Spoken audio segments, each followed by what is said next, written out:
বাংলাদেশ জামাত ইসলামীর verified Facebook পেজে নারী পোশাক সংক্রান্ত আমিরে জামাতের বক্তব্যটি কতিপয় সংবাদপত্র ও গণমাধ্যমে ভুলভাবে প্রচার করার প্রতিবাদ জানিয়ে বাংলাদেশ জামাতে ইসলামের সেক্রেটারি জেনারেল ও সাবেক এমপি অধ্যাপক মিয়া গোলাম পরওয়ার এক বিবৃতি প্রদান করেছেন। বিবৃতিতে তিনি বলেন, ৩০ নভেম্বর সাতক্ষীরা জেলা জামাত আয়োজিত কর্মী সম্মেলনে নারী পোশাক সংক্রান্ত আমিরে জামাত ডাক্তার শফিকুর রহমানের বক্তব্যটি কতিপয় সংবাদপত্র ও গণমাধ্যমে ভুলভাবে উপস্থাপিত হয়েছে।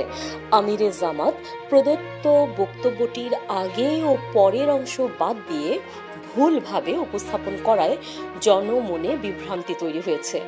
আমরা এই ভুল সংবাদ পরিবেশনের প্রতিবাদ জানাচ্ছি। তবে কোনো কোনো সংবাদপত্র ও গণমাধ্যমে আমিরে জামাতের বক্তব্যটি সঠিকভাবে প্রকাশিত হয়েছে। আমি তাদের প্রতি কৃতজ্ঞতা প্রকাশ করছি। তিনি বলেন, জনমনে বিভ্রান্তি সৃষ্টি করে এমন জাতীয় সংবাদ পরিবেশন করা সাংবাদিক নীতিমালার পরিপন্থী। ভবিষ্যতে সাংবাদিক নীতিমালা অনুসরণ করে সংবাদ পরিবেশন করার জন্য আমি সংশ্লিষ্ট রিপোর্টার, পত্রিকা কর্তৃপক্ষ ও গণমাধ্যমের প্রতি আহ্বান জানাচ্ছি।